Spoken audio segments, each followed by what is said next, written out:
Here is the second part of my interview with Angela Andrews. In this video, we discuss what her role entails as a planning commissioner for Hayward. We also discuss how her experience has been with shelter in place and social distancing. Yeah, Angela, so you've been a planning commissioner for how long now? For almost 2 years.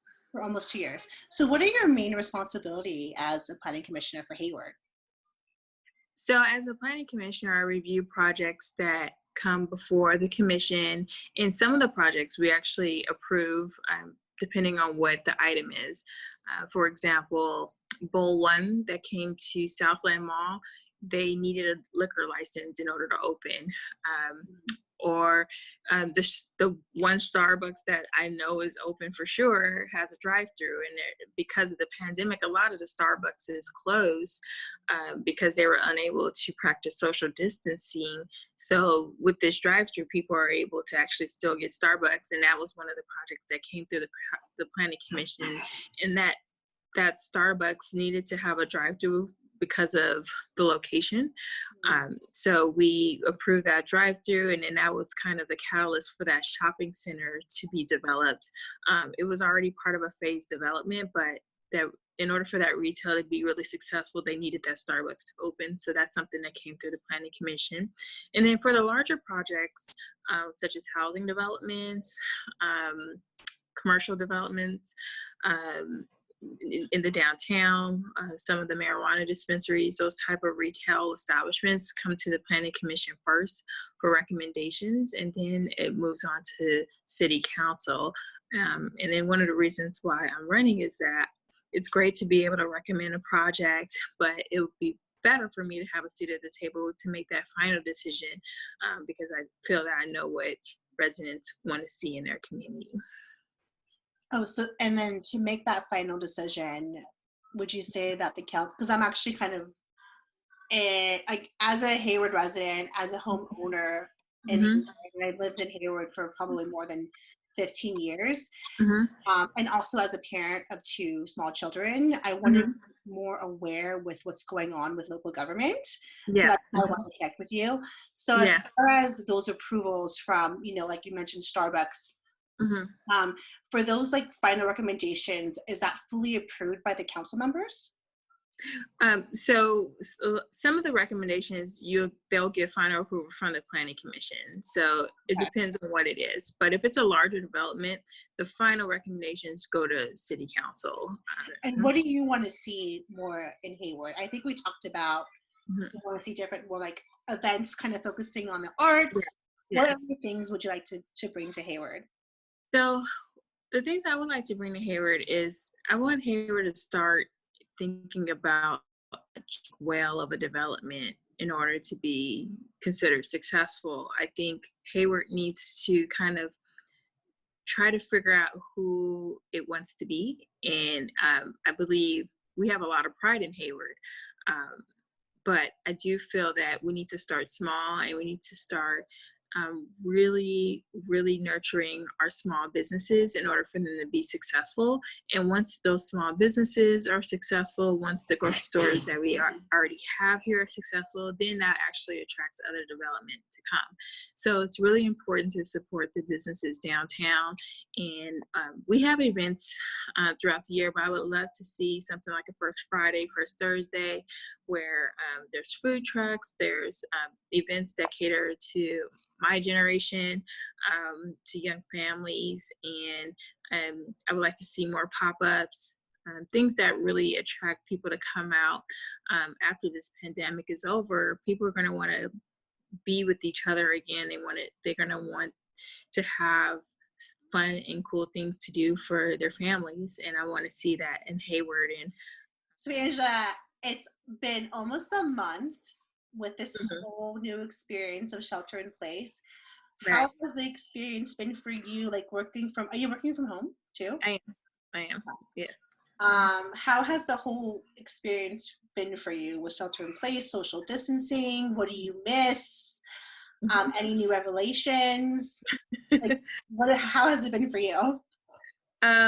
First, I just want to say I my heart goes out to all the first responders that are working out there. I have friends who are first responders and nurses, and family members who are nurses. So I definitely want to send out all the love and support. It's unimaginable what they're experiencing right now. So I encourage people to donate masks. I've donated a few masks to people I know who are working on the front line. So I encourage people to do that. But for me, I feel very fortunate that I am considered an essential service where I am able to work from home. I work in infrastructure. So, I feel that I miss interacting and engaging with people. And I think a lot of people took that for granted. I think that's been the biggest revelation, is that people are always saying, oh, I'm so busy and I have to go here and I have to go there. But once you really have to sit down and not be able to go anywhere besides the grocery store, what your priorities are. And for me, my mom asked, are you still going to run? And I'm like, now I have to run. To me, this was very revealing to see how not just our city, but the whole nation, the whole world was not ready for this pandemic, even though there were warning signs that there was something like this was going to happen. So I feel that a pandemic response plan is going to be one of the top priorities I have, because this will happen again. And then also, I do have a daughter, and it did make me sad to think about that now we have to plan for this. And we're very fortunate that we have the technology to kind of stay connected to people, have these kind of conversations face to face in a different way, and be able to connect with each other virtually. But it did make me sad to think about, she's going to have to be strong, because this world is going to get really tough.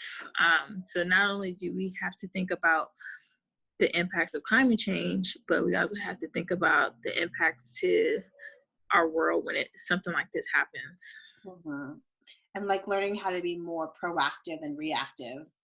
Yes, I think the city opening a testing center did show that there was a capability for us to have these systems in the future. Learning from the situation, I think everyone's going to have a better understanding of why we need to have those kind of systems in place, because people are told they can't go to work. They're told that it's not that you're taking a vacation or you're not going out because you don't want to go out there. They're being told they cannot work. And so when something like this happens, the city needs to stay ready and be ready for everyone, not just homeowners, landlords, but also for renters and people working retail. There's a lot of people who are unable to support themselves right now, and they're going to need support from the city in order to make sure we can come out of this resilient. I think this was kind of been a struggle for me. It's kind of like information overload. Yes. I feel that way too. And I've been trying to break it up a bit on social media. I've tried to highlight some of our Hayward heroes. For example, on my Instagram and my Facebook, I highlighted one of the nurses who's actually one of the community services commissioners. She's actually chair of the commission. Her name is Arza Madadi. And she is in full-on PPE, and I called her one of our Hayward heroes because she is definitely on the front line, but also it was a different story to tell versus just here's more information. This is, for me, it showed when she posted that picture of her in full PPE. To me, it showed that this is really serious. This is not someone overreacting. Also, I've been trying to highlight more positivity, and that's what my campaign is about. Is I want to highlight the positivity in Hayward, but just show that we're in this together and that we'll get through this. We're doing this in order to get out of it. So I feel like yes, we can bombard our social media with a lot of coronavirus updates, but let's show what our residents are doing that is doing good. Like, let's highlight the churches that are making masks. Let's highlight the nurses on the front line. Let's thank our police officers and firefighters who are helping to contain situations in order for us to not be impacted even more by this crisis. And I've been adding some more fun things on my Instagram. So I do this thing called Music Mondays, because music. Today's music. I'm like, yes, this is what we needed. I love music. I love all kinds of music, and music helps me get through so much. I have all these different playlists for my moods or events in my life, and I'm just like, I'm gonna start a pandemic playlist to kind of get me through, because it's very hard to like work and focus on family when this is in the back of your mind. So music has a way to get you to power through things. It fills the soul, right? And kind of keeps you motivated. Yes. Face all this like craziness. And what I actually like is seeing all the community come together, and how everyone's still kind of like, my son, like Robbie has martial arts at a local Hayward studio. Oh. And they're still going to classes online. It was actually really impressive to see these small businesses, as well as schools in Hayward, kind of transition to like virtual learning. Yeah, I think it's the future too. I think virtual learning, virtual meeting, I think you're going to see a lot more of that even after the pandemic. And I've been really proud of our restaurants. I've been promoting our restaurants in downtown Hayward, and they have really stepped up with food deliveries, and even our Books on B Street does book deliveries. So I feel like a lot of people are pivoting and responding to this and saying, no, we're going to survive this and we're going to still make it. And I think our downtown needs a lot of love. It's always needed a lot of love, a lot of support, but they're going to need it even more. Reaching out to some of the restaurant owners, and they've been saying they think they're going to be okay. So I'm glad that they're getting some grants. There's a $5,000 small business grant that's available from the city.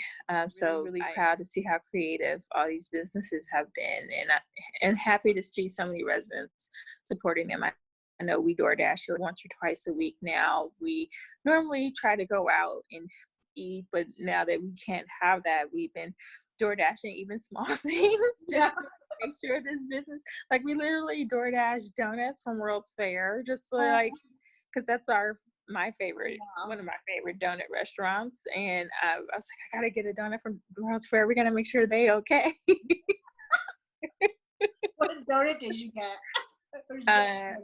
I'm kind of plain Jane, but also I feel like the glazed donut, if you can make a good glazed donut, that means you can do everything. But my mom's a fan of the bear claw, and my husband is a fan of the cake donuts, but their donuts are amazing. But you have to get at least one glazed donut. It's delicious. I'm gonna get that this Saturday. Yep. Yeah, I'm gonna stop.